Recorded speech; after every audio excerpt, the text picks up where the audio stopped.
What's up, HELLRAISERS? Welcome back to yet again another movie review. Welcome to Insidious. That's right.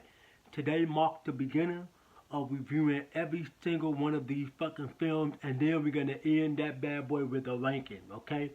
So Insidious is one of those fucking films that I've always loved.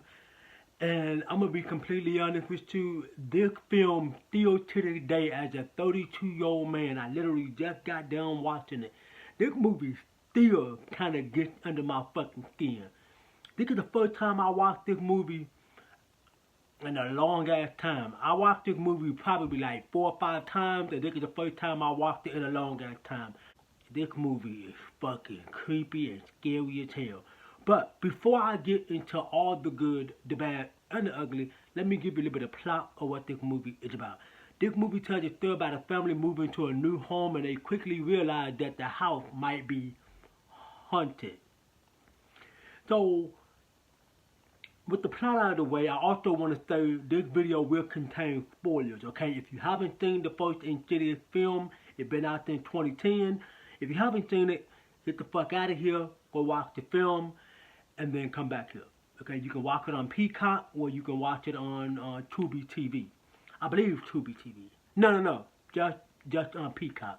But anyway, if you haven't seen the film, get the fuck out of here. Go watch the film, because I'm about to talk spoiler. I kind of have to talk spoiler when it comes down to this movie, because the biggest pro for me is the little twist on the film, okay?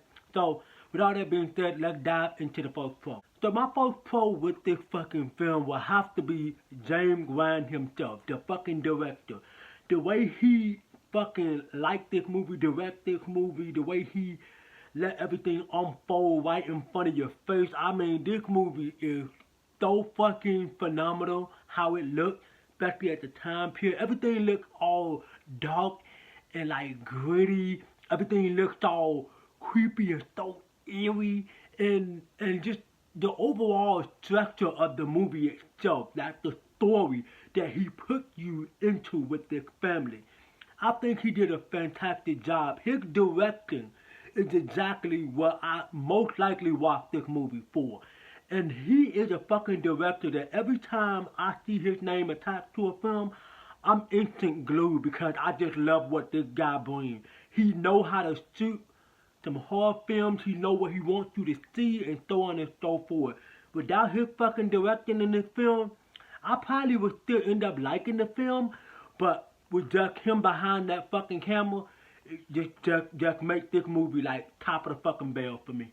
Another pro for me would have to be my boy Patrick Wilson. He is just like the director himself. Every time I see Patrick Wilson, every time I see his name attached to something, instant glue. He is just a great fucking actor. And if anybody tell me he is not a good fucking actor, I would literally laugh in your fucking face and say you have to be smoking something to even say that he is not. So basically what he brings to this role is a very supportive, hard-working father who just wants to just do his job, take care of his family, and then be just that. And so throughout the entire runtime of the film, that's exactly what he's doing, until he quickly starts to realize that some of the strange things that's going on with his family, it only seems to happen when he is not around. But when he is around, there's some things that just kind of stands out to him, and he can't help himself but to notice how eerie it is once you know the concept of why this situation is happening, which we'll get to in the spoiler section. But a concerning father and a very strong lead, Patrick brings everything to that role and kind of almost make it feel like this is not a movie. You're actually watching somebody's real life situation unfold in front of you, just because how good his fucking performance is. I've just been a massive fan of his work. I mean, I've seen him in thousands of fucking movies, especially with The Conjuring 1 and 2. I love him in that fucking film, and so on and so forth. This guy just is a fucking phenomenal fucking actor. I love this dude. And another pro for me would have to be the fucking jump scares, baby. Thank you, Mr. James Wan. Thank you so much for showing and reminding me how a fucking jump scare should work. Yeah. See, in this film, there's a bunch of jump scares, right? But these jump scares isn't like a character will walk up behind somebody and boom, it's like they get scared. There's no, it isn't anything like that. There's so many jump scares in this film that ties into the story itself. Okay, we'll get more into the story in the spoiler section, but throughout the entire movie, there's like jump scares that being crafted, and a jump scare is just fixated on something for a long period of time, and the camera will turn away to something else and turn back, and it just stays there, and it stays there, and it stays there, and it stays there until something emerges behind somebody. Which is how you fucking do it, because if I'm going to scare you, I'm going to scare you the old-fashioned way. And in this film right here, that's exactly how the jump scare is executed. It's just something that just feels off. You like you catch yourself looking off in the distance, and you might see something, and you just can't help it. In particular, there's a scene in this film which is not much of a spoiler. They pretty much spoiled this in the trailer itself, but there's a scene in the film where Patrick Wilson's character's mom was telling him about what she saw when she went into her grandson's room. And what she saw was a creature holding up his finger, pointing at the sun while he's laying on the fucking bed. Ooh, still to this day, that shit gives me the chills. I got chills right now just thinking about it, and I literally got chills when I was watching it. That image have always stayed in my head all these years later. And that to me is so fucking creepy. I love that scene. Just the way the whole scene was shot, which goes back to James Wan directing itself. The way he shoots that scene. And so the jump scare kind of ties into that. There's another scene where, not a spoiler, this is in the trailer itself, well, maybe trailer 2, is when Patrick Wilson was looking at his mom when she was telling him about what she saw, and then the fucking demon dude popped up behind. I remember, I will never forget. When I first started, I literally fell backwards in my fucking chair, because it caught me off guard because I was not expecting it. And that, my friend, is how jump scare works. And another pro for me would have to be Rose Bryant, I believe that's her name. I fucking forgot her name. Rose Bryant. I'm gonna be completely honest with you. Her performance as a mother is fucking insanity. She does such a fantastic job at being a very concerning mother. Every single time that there is something that just don't fit right with her, she is telling her fucking husband like, dude, stop it. There is something wrong with this fucking house. Okay, this house is fucking haunted. Okay, we gotta do something. And if we don't do anything, this shit's gonna get worse. Every single time, she literally reacts how a mother will react. Because that's what she does. She has that motherly instinct. It's just something that just don't fit right with her. And she's gonna tell her husband whether he like it or not, whether he believe her or not. And she does such a fantastic job at allowing us, as the audience, to buy into her story. Although we see the shit that she's dealing with when he is working, but you can't help yourself but to say, is your husband even going to believe anything that you say? And like I said, Rose, her fucking performance is exactly what a real mother would do in a situation like this. And another pro for me would have to be, I already touched on it, is the fact that how eerie this movie is. And something about this film that just always kind of stuck in my head was the score, like the music. It's so creepy. It's very quiet, very soft, piano playing, nothing too loud, no boom boom noise. It's just something that's just very basic, very mild. And that to me alone just kind of give me goosebumps. Just listening to how eerie the songs sound with the tone and like the look of the film and the lighting and all that stuff just kind of make this whole movie feel so unique for the time that it came out in. And I'm gonna be completely honest, when this fucking film first came out, everybody was talking about it. Everybody.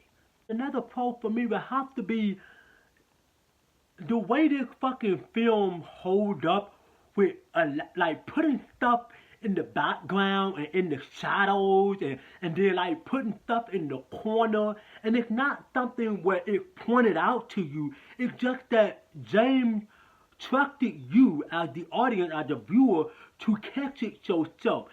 In particular, there's so many things that I know for a fucking fact a lot of you probably missed in this fucking film. If you haven't seen Insidious Chapter 1, just the first movie, if you haven't seen it in quite a while, go back. Pay attention to the stuff that's in the background, because there's a lot of creepy shit in the background. In particular, there's a scene in here where the mother takes out the garbage. And as the mother walked past this little like this little closet box frame that she got, you can clearly see a little boy just standing in the corner with his back turned.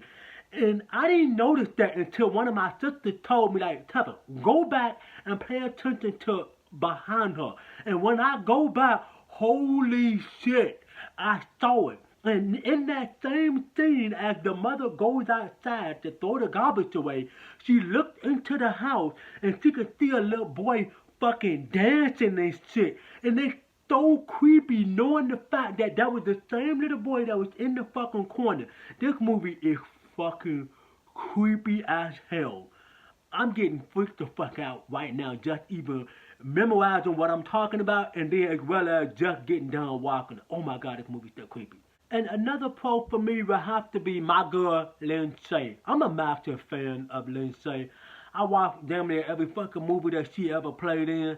But I would say that Lindsay is just like everybody else in this film, but her performance as Elise is fucking insane. The amount of stuff that she did for this family, I don't think this family thank her enough, because she went through hell with this fucking family just to get back their fucking son. And Lindsay did such a fantastic job. As old as she is a fucking legend for everything she does for the fucking family. And she continues to do everything for this entire fucking franchise. Despite how old she is, my girl is a fucking legend for what she's done for this family and this entire fucking franchise. Final pro before we get into the spoiler section will have to be, I like the lipstick, what's they call him? Like the lipstick face demon. That's some creepy ass fucking makeup. I'm not gonna lie. I love the way it looked. I love the way the whole music plays behind his character. It's so eerie, so odd to me. I don't know. It's just something about that lipstick face demon just feels really, really eerie. And I'm pretty sure all that shit was intentional. Now, going into the cons, there's only two cons that I have with this film. Will have to be Elise's sidekick. They were cringy. And I'm pretty sure all that stuff was intentional. They were very campy and cringy. They were saying and doing shit that just don't feel right. Like, it almost kind of takes you out of the fucking movie when you actually stop and think about how cringy and how campy they were. But it doesn't take away my enjoyment for the fucking film. I still like the film. It's just that, just them two motherfuckers right there, they feel a little campy and cheesy for what they were trying to go for. That's all I'm saying. And another con for me will have to be that CGI that they use when the lipstick face demon ran across the fucking wall. Yeah, that's kind of fucking, that shit was distracting, especially when you're looking at it with the fucking expensive TV that we have nowadays. That shit aged like fucking milk. Okay, now here's the part where we lean into spoilers, okay? I'm about to make this real quick and simple.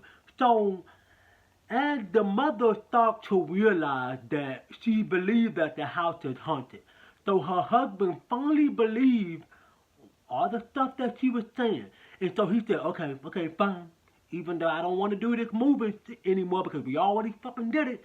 So he found another place and they moved to a new house. Which, by the way, very creepy ass fucking house. But anyway, so he finally listened to her, moved to a brand new house. And their son basically slipped into a fucking coma. And so they got to keep him in the room. They got to keep him, they got to watch over him. And so all of a fucking sudden, as the mother is noticing things about her son. She noticed his body cold, and he started to do things, and he started to flicker and move around, all that stuff. And so, as the movie progresses, the mother started seeing, after they moved to a new house, she started to see the same shit. She started hearing noises on the fucking baby monitor. She started seeing operations, like people walking around. She started hearing footsteps. She started hearing clapping noises, and so on and so forth. And then all of a sudden, the mother said, okay, we just moved. What's going on? So then they contact a paranormal investigator, which is Elise and her camera crew. So they come to the fucking house and quickly realize that your son, no, the house is not haunted. It's your son. And that's when the whole movie turns upside down. Like, wait a minute, so the house is not haunted? I actually like that because I was thinking to myself, okay, this is another haunted house film. And it completely took a different fucking approach on everything that you think of. And this is why I love this movie so much, because it takes a different fucking approach and just say, yeah, you think it's a haunted house film? No, it's not.